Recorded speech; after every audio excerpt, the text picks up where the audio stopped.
शब्द विचार, ये था। शब्द किसे कहते हैं, अच्छे समझ में आया कि नहीं आया, पहले तो ये बताओ। सभी के अच्छे से कंसेप्ट क्लियर है? शब्द किसे कहते हैं? अब देखो, शब्द से संबंधित यानी कि शब्दों के जो प्रकार है, तो आज हेडिंग डाल दो शब्द के भेद। शब्द भेद, शब्द के भेद मतलब शब्द के प्रकार कह सकते हो।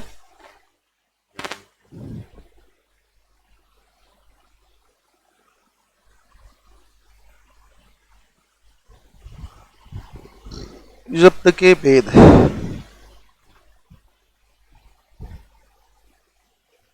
हेडिंग डाल दी सभी ने।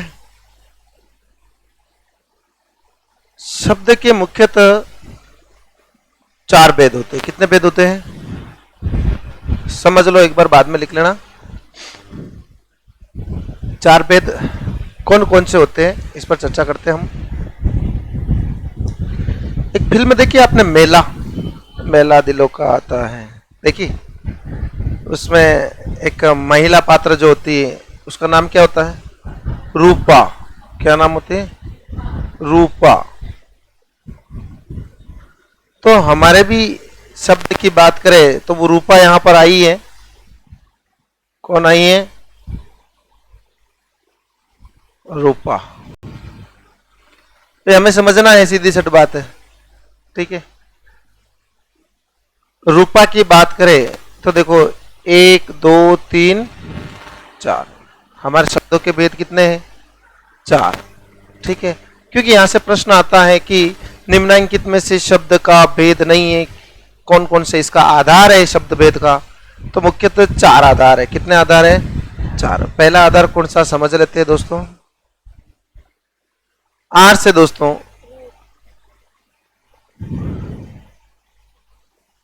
पहला आधार जो है रूप के आधार पर। इसके आधार पर अर्थात बनावट के आधार पे कह सकते हो, रूप या बनावट। दूसरा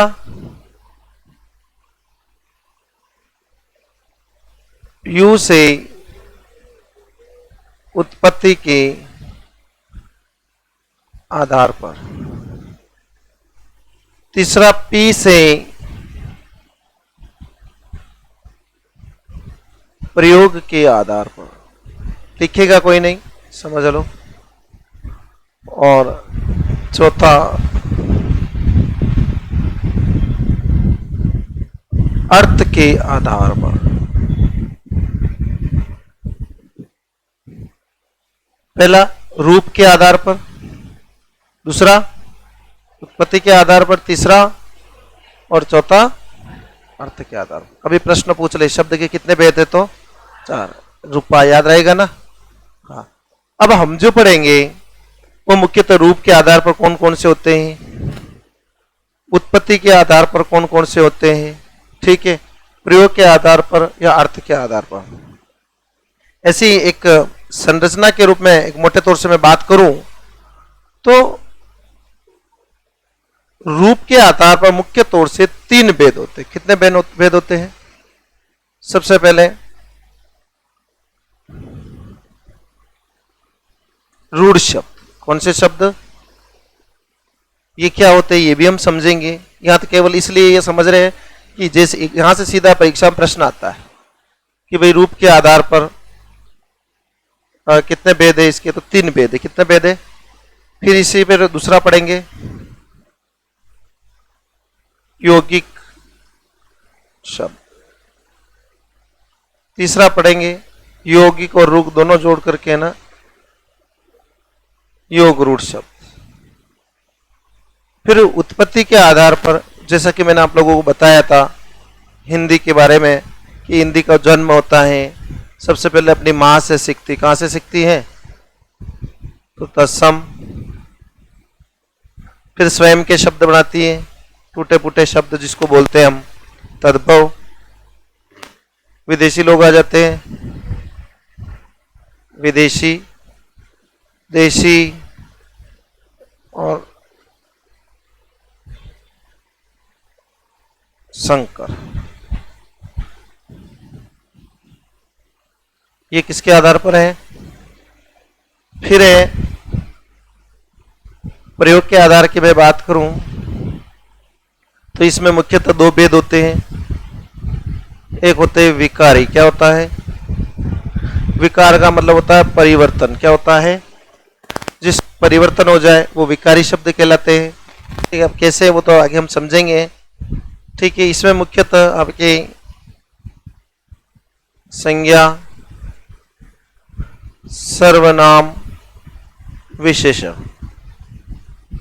फिर आपके ये टॉपिक में आप लोगों के, फिर आते हैं अविकारी। ये भी टॉपिक में है, जिसमें कोई परिवर्तन नहीं हो। इनका दूसरा नाम है अवयव। क्या है?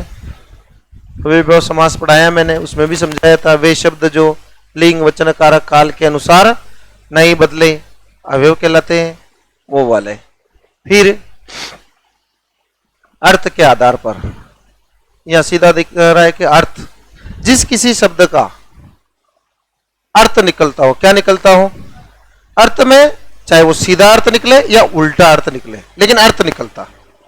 समझ में आई बात? के अर्थ निकलने के बाद अर्थ उल्टा भी हो सकता है या सीधा भी होता है या समान भी हो सकता है, कैसा भी हो सकता है।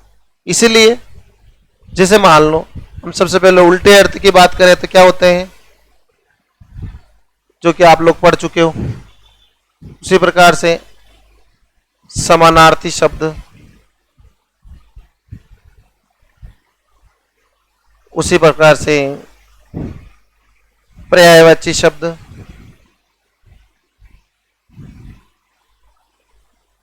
शब्द युग्म, वाक्यांश के लिए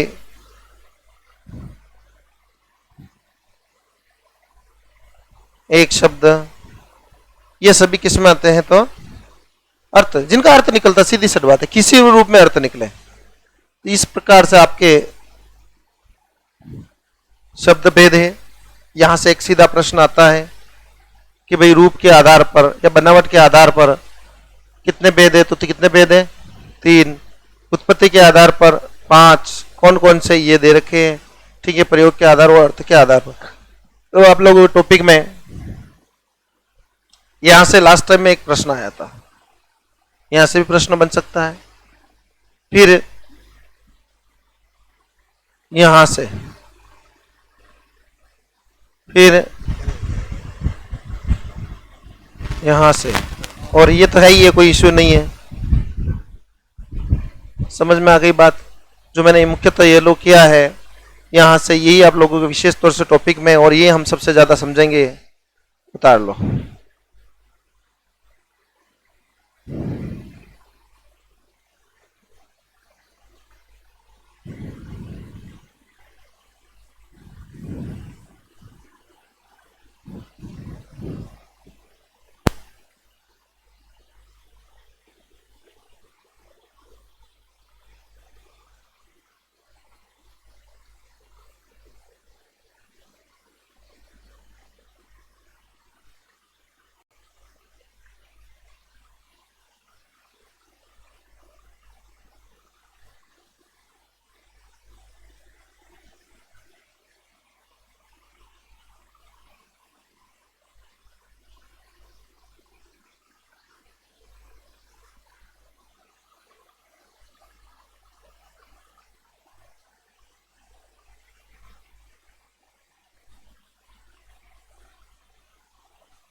ये जैसे रूप लिख रखा है ना, इस जगह आपको संरचना भी पूछ सकता है, तो भी घबराना नहीं।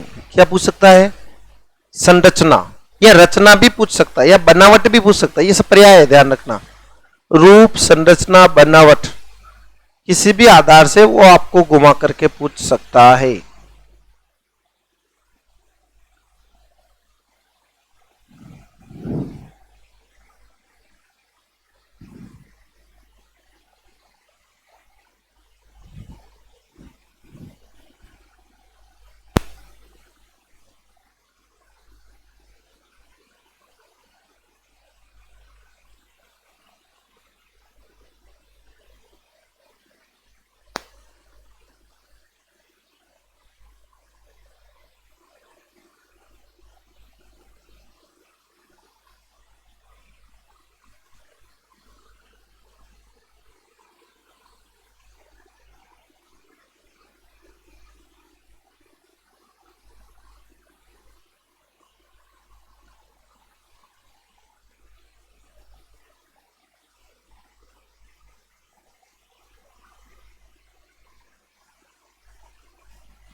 लिख लिया हो तो हेडिंग डाल दो, रूप या रचना या संरचना या बनावट के आधार पर शब्द भेद। भाई पहला यही है ना, ये पढ़ेंगे हम, फिर दूसरा ये से रूप रचना के आधार पर शब्द भेद है, हेडिंग डालनी पड़ेगी ना भाई। एक नजर में जब आप पढ़ने बैठोगे तो सीधा ये देखोगे, देखो ये सब चीजें ये देखोगे एक नजर में कि आपको क्या क्या पढ़ना है। देखो पहले क्या पढ़ना है, रूप के आधार पर, फिर उत्पत्ति के आधार पर, फिर प्रयोग के आधार पर, अर्थ के आधार पर तो लगभग हम पढ़ ही चुके हैं भाई, मैंने आपको विलोम भी लिखवा दिए हैं, ठीक है। तो ऐसे अब इसमें भी जैसे ये तीनों है, ये इनमें तीन है, विकारी में भी 3-4 है, इस प्रकार से शब्द का जो निर्माण होता है। हेडिंग डाल दी सभी ने। तो देखो सबसे पहले हिंदी में जब शब्द की रचना हुई होगी, अर्थात हम जितने भी शब्द बोलते हैं, हजारों शब्द बोलते, आप लोगों को हजारों शब्द याद है लेकिन आपको पता नहीं, आप गिनती नहीं कर सकते हो। याद है कि नहीं बताओ? हर एक चीज, विषय, वस्तु, प्राणी, जगह के लिए आपको नाम याद है कि नहीं है? भाई ये मेरे हाथ में कलम है, हो सकता है आप पेन बोल दो। ये पंखा चल रहा है, आप फैन बोल दो। ये बोर्ड है, इसका कुछ और नाम दे दो आप। ये कमरा है, आप रूम बोल दो। समझ में आ रही बात के? तो जब हिंदी का निर्माण हुआ तो शब्द कहां कहां से पकड़ के लाए गए, उन शब्दों के बारे में हम चर्चा करेंगे कि ये शब्द कहां से आया, ये शब्द कहां से लाया गया। तो सबसे पहले रचना जो शुरुआत होती है, रूप या रचना की बात करें हम, सबसे पहले रचना की बात करते हैं हम, तो आते हैं रूढ़ शब्द। कौन से आते हैं? अब ये क्या है ये समझ लेते हैं। आप लोगों ने हेडिंग डाली रूप या रचना के आधार पर।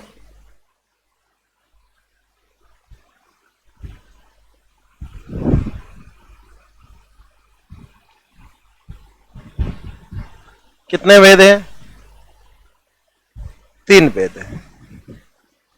पहला वेद है रूढ़ शब्द। कौन सा है? दूसरा है यौगिक शब्द। कौन सा है? तीसरा है योग रूढ़ शब्द। याद तो हो गया ना एक बार? तो क्या है इसमें ये समझ लेते हैं। रूढ़ शब्द, मैंने समास में जब पर्यायवाची शब्द पढ़ाया उस वक्त भी, सॉरी समास में बहुव्रीहि समास पढ़ाया, मैंने एक शब्द लिखवाया था, परंपराओं से रूढ़ हुए शब्द। लिखवाया नहीं लिखवाया परिभाषा में बहुव्रीहि समास की? तो रूढ़ शब्द की बात करें, ऐसे शब्द, ध्यान से सुनना, लिखना नहीं अभी, मैं लिख दूंगा यहां पर, ऐसे शब्द जो प्राचीन काल से हम बोलते आ रहे। क्या करते आ रहे? चाहे किसी व्यक्ति का नाम हो, वस्तु का, स्थान का, प्राणी का, किसी का भी नाम हो।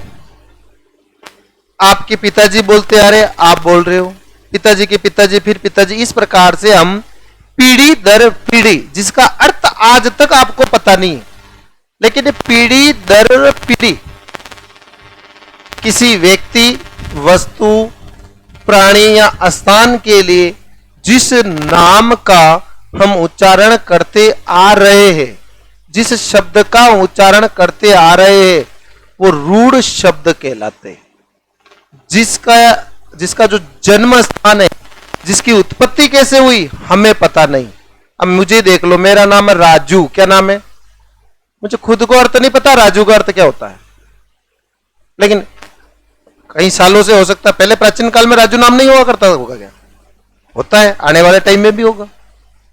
जैसे गाय, गाय को गाइस क्यों कहते हो, दूसरा नाम क्यों नहीं? पर्यायवाची तो है, लेकिन गाय कैसे पड़ा, सोचा आपने कभी?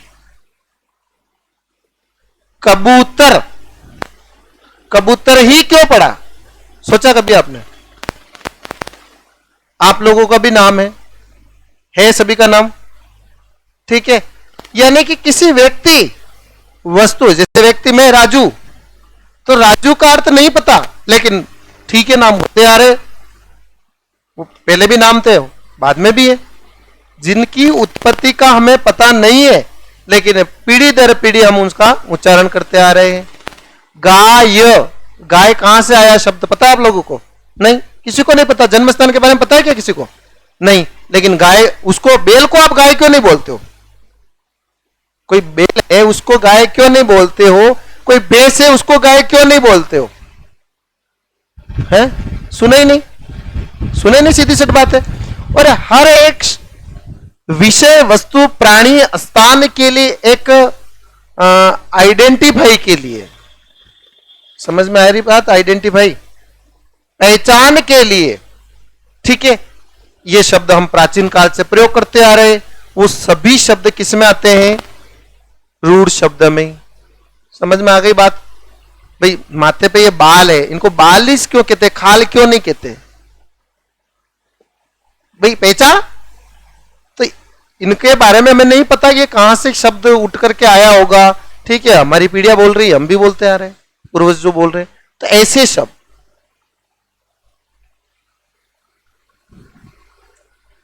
किसी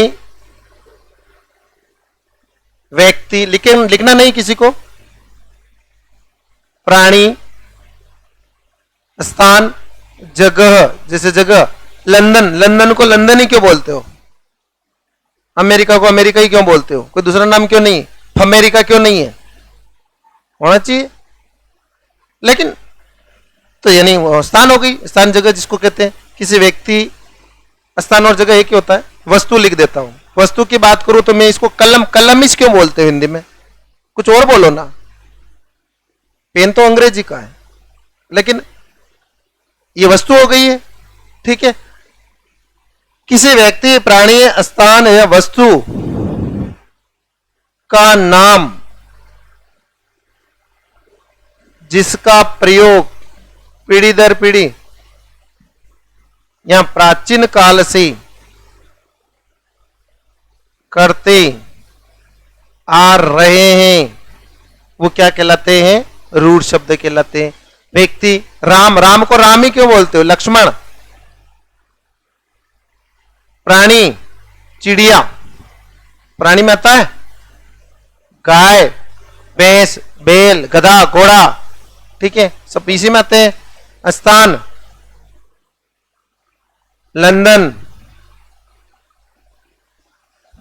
देश का नाम अमेरिका हो गया। स्थान की बात करें हम, अपने भारत के हजारों स्थान है, कोई सा भी एक स्थान लिख सकते हैं हम, जैसे इंदौर। वस्तु, वस्तु का मतलब कलम। कुर्सी, कुर्सी को कुर्सी क्यों बोलते हो? ये नहीं पता है? समझ क्या? अच्छा, तो ये समझ में आया कि नहीं आया बताओ आप तो? ठीक है, अभी लिखना नहीं है। फिर दूसरी बात करते हैं यौगिक शब्द की। किसकी? यौगिक में मूल शब्द बताओ आप लोग मुझे।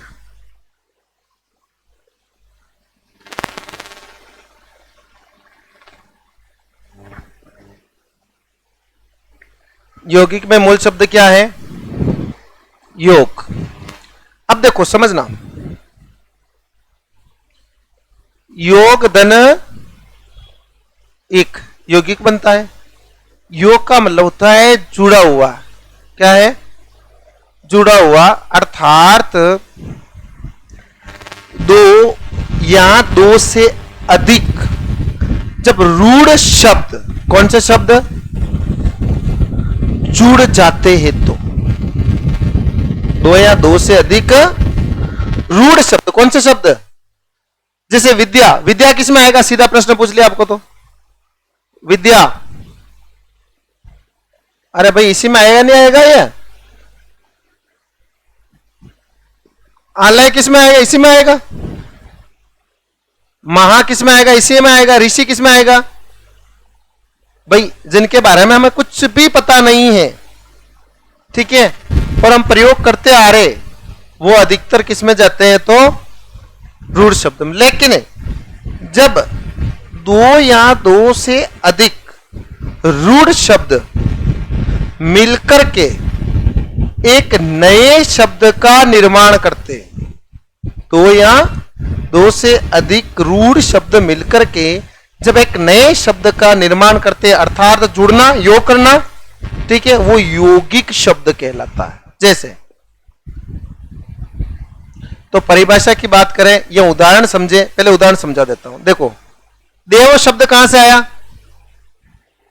देवता है, हम रूढ़े। अब देवता का अर्थ ये नहीं पता, लेकिन देव देव पढ़ते आए हम, इसलिए देव, ठीक है, रूढ़ शब्द है।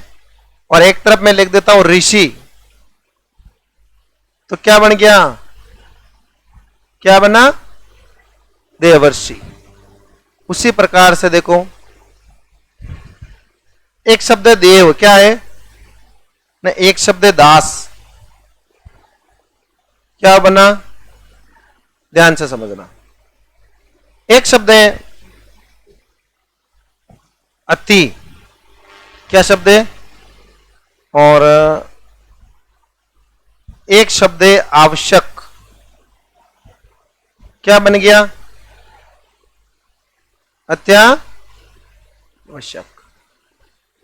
उसी प्रकार से समझो,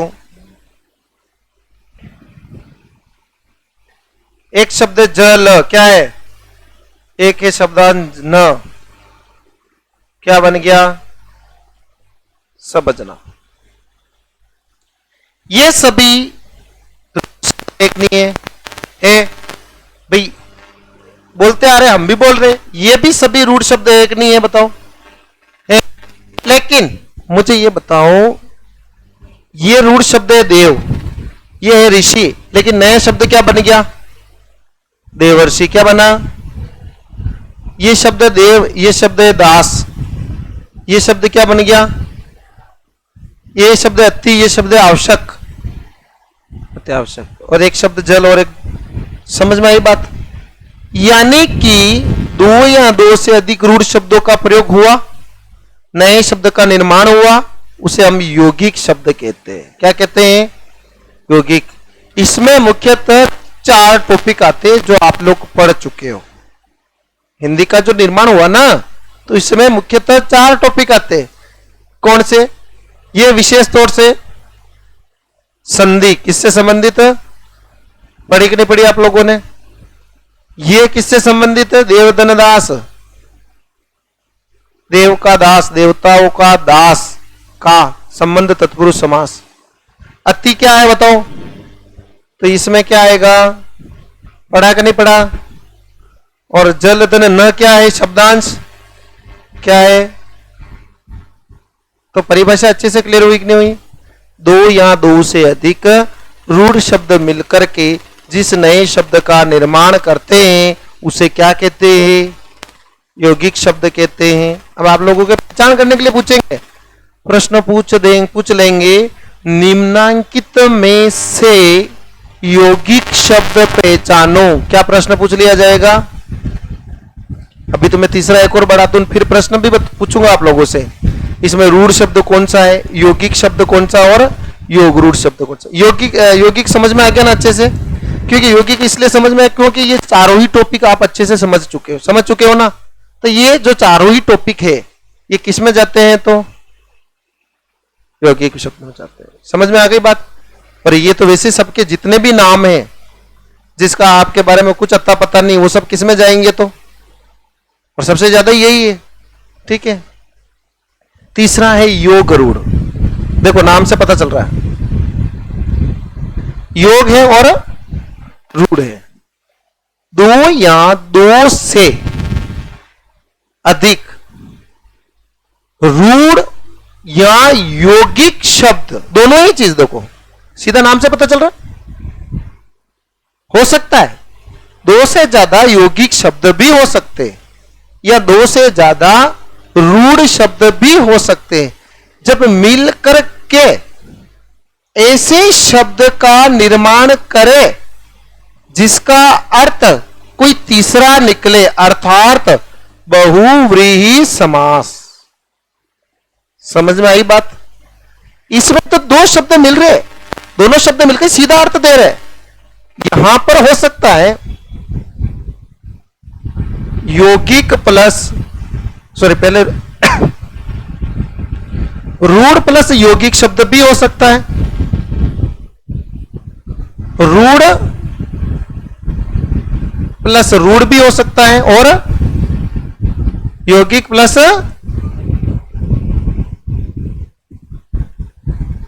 कुल मिला के ये बात है, ये और ये दोनों जब मिक्स मिलकर के, या ये दोनों मिक्स मिलकर के, या ये दोनों मिक्स मिलकर के, हालांकि ये दोनों मिक्स मिलकर के इसका अर्थ देते हैं, लेकिन कभी कभी ये दोनों मिक्स मिलकर के कोई तीसरा अर्थ दे देते हैं। कुल मिला के बात यह है कि योग रूढ़ में दो या दो से अधिक यौगिक या रूढ़ी शब्द मिलकर के किसी ऐसे शब्द का निर्माण करे जिसका तीसरा अर्थ निकलता हो। क्या निकलता हो? तीसरा। जैसे समझ लो, एक है 10, क्या है, और एक है अवतार, क्या बना? अब आप लोग दिमाग लगाओगे, सर ये दोनों तो हम यौगिक में भेजते, किसमें भेजोगे? लेकिन इसका अर्थ क्या हो रहा है बताओ? आपके दिमाग में कौन आया? कौन आया भाई? जिसने 10 अवतार लिए ईश्वर के लिए, प्रभु के लिए, या यूं पूछ ले 10 प्लस ग्रीवा,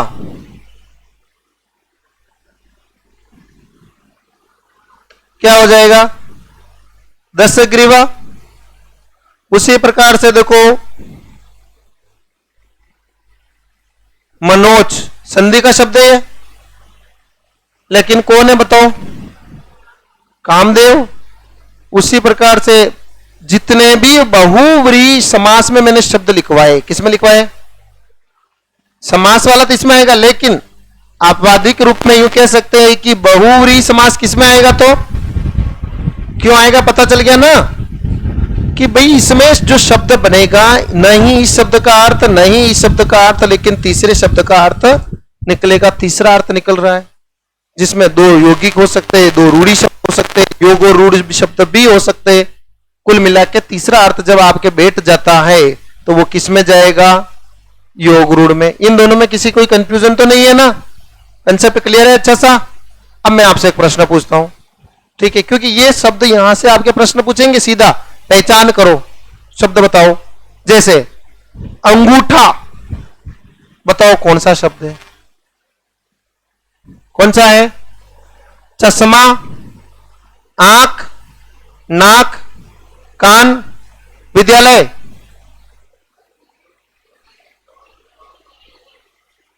रामावतार, सीधा राम प्लस अवतार, ठीक है। तीसरा अर्थ तो निकल नहीं रहा, राम का जन्म होना निकल रहा है, सीधा अर्थ क्या निकल रहा है? राम का। न उसी प्रकार से मैं योग रूढ़ की बात करूं तो जैसे पूछ ले आपको गंगा प्लस दर, तो वो किस में जाएगा? तो क्यों जाएगा? तीसरा अर्थ क्या निकल रहा है? गंगा को धारण कर। जैसे ही तीसरा अर्थ निकला, आप तो ये दिमाग लगाना वो किस में चला जाएगा? तो और दूसरे जो जुड़े हुए हैं, दो से शब्द अधिक जुड़े हुए लग जाएंगे आपको, वो इसमें, ठीक है। और इसमें सीधा ही जो भी आपके दिमाग में मन मर्जी में आवे वो सब इसमें जाएगा। क्लियर है सिर्फ? तो देखो ये परिभाषा अच्छे समझ में आ गई। दो या दो से रूढ़ शब्द मिलकर के किसका निर्माण करते हैं, भी परिभाषा आपको लिखनी है। दो या दो से अधिक रूढ़ शब्द मिलकर के यौगिक शब्द का निर्माण करते हैं। और ये तीसरी परिभाषा आपके समझ में आ गई होगी, दो या दो से अधिक योग या रूढ़ शब्द मिलकर के, ये तीनों स्टेप जो है वो लिखनी है, वो योग रूढ़ शब्द कहलाते हैं। उतार लो।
मिटा दूं क्या? लिख रहे हो ना? जिन्होंने उतार लिया वो पुनः पढ़ लो। मैं अभी कुछ शब्द देने वाला हूं जो तीनों के रूप में आपको पहचान करनी है। योग कौन सा है, सॉरी योगी कौन सा है, योग रूढ़ कौन सा है, या रूढ़ शब्द कौन सा है। ठीक है, इसलिए पुनः एक बार समझ लो। और परिभाषा आपने अपने हिसाब से लिख दी होगी।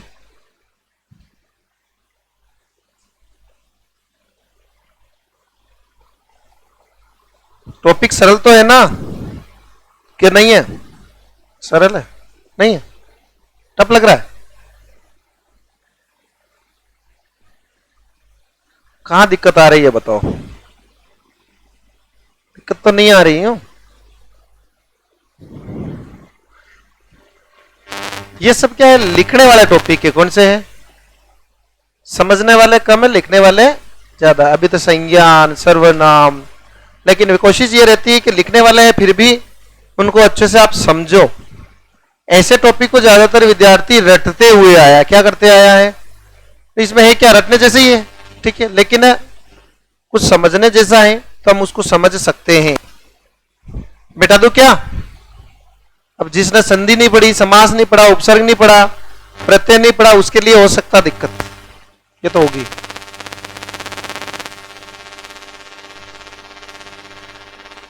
मिटा दिया जाए कि रुकूं? अभी भी रुकूं?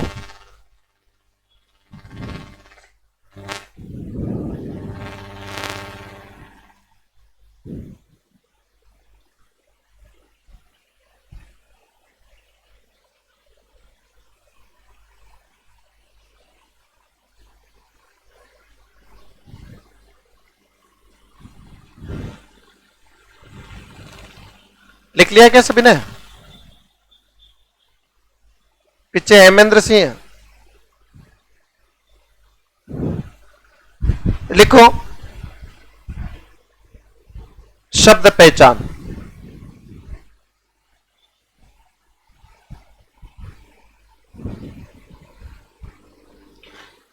आप लोगों को उसके जस्ट सामने एक लाइन में एक ही शब्द लिखना है। मैं कुछ शब्द दे रहा हूं और पहचान करने की ये किस प्रकार का शब्द है। लिख लोगे ना?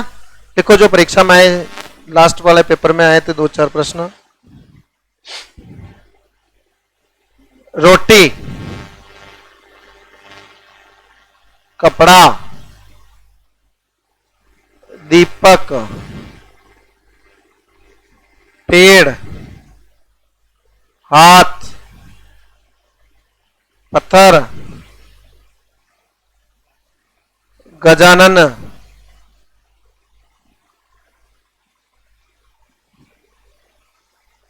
प्रतिदिन,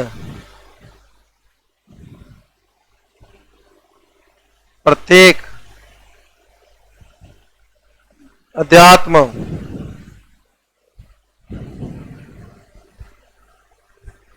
आकाश,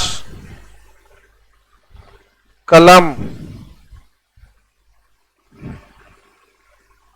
दूध वाला,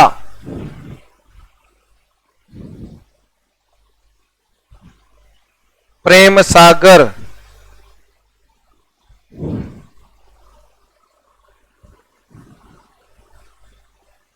क्रोधाग्नि,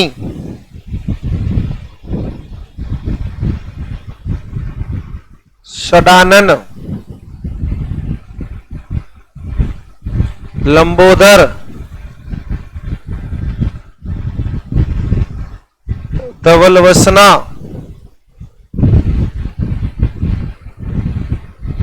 चक्रधर, मक्खी,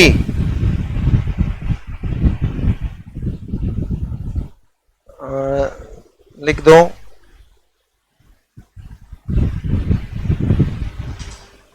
दूध,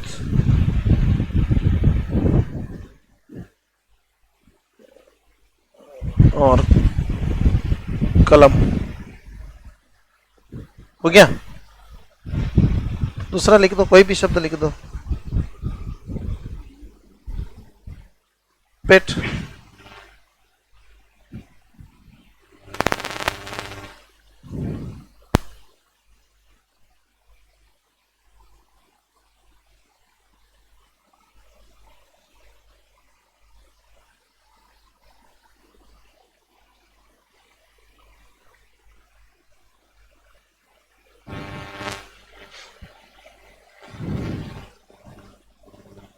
पहचान करनी है आप लोगों को कि कौन सा जो शब्द किस प्रकार का है।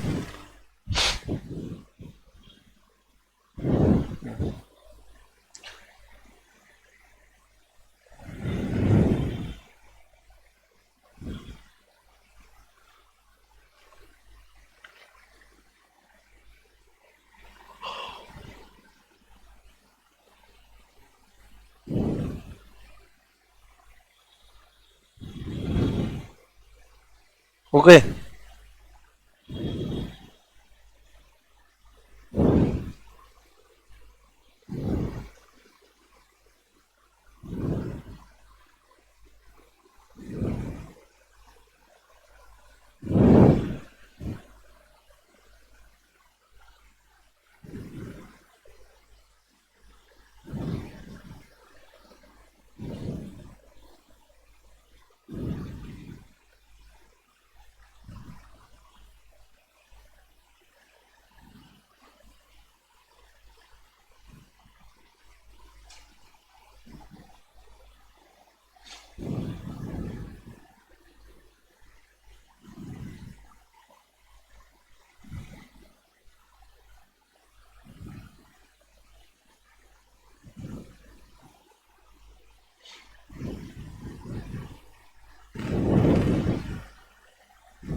कर लिए क्या सभी ने?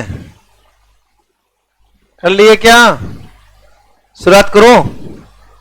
कितने सरल है देखो, हैं? रोटी बताओ, रूढ़। कपड़ा, दीपक, होशियार हो गए। पेड़, हाथ, पत्थर, गजानन। योग रूढ़ है, कौन सा है? क्यों है बताओ? गज का है आनंद, जिसे गणेश जी को कहते हैं। तीसरा अर्थ कौन आ रहा है? हाँ, यहां देखो यौगिक और योग रूढ़ में अंतर समझना मुख्य तौर से। ये तो कुछ नहीं, ये तो कर लोगे, इजी है। ठीक है, प्रतिदिन, एक तरफ प्रति, एक तरफ दिन, यानी के यौगिक। संधि समास उपसर्ग प्रत्यय चारों ही यौगिक में आएंगे। ठीक है, बहुव्रीहि को छोड़ करके, या कोई तीसरा अर्थ निकले उसको छोड़ करके प्रत्येक यौगिक। अध्यात्म क्यों है यौगिक बताओ? हाँ, अधिधन आत्म। आकाश रूढ़ शब्द है, कौन सा है? पृथ्वी। अरे मैं ऐसे बोल रहा हूं, पृथ्वी रूढ़ है ना, बस। दूध वाला, दूध एक तरफ वाला तो यौगिक। हिंदी वाला, प्रेम एक तरफ सागर। क्रोधाग्नि, क्रोध एक तरफ, अग्नि एक तरफ। षडानन योग रूढ़, कारण कार्तिकेय। लंबोदर योग रूढ़, गणेश जी। धवल वसना सरस्वती मां। चक्रधर विष्णु जी योग रूढ़।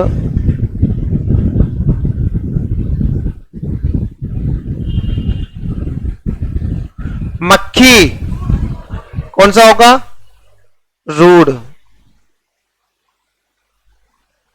दूध, पेट,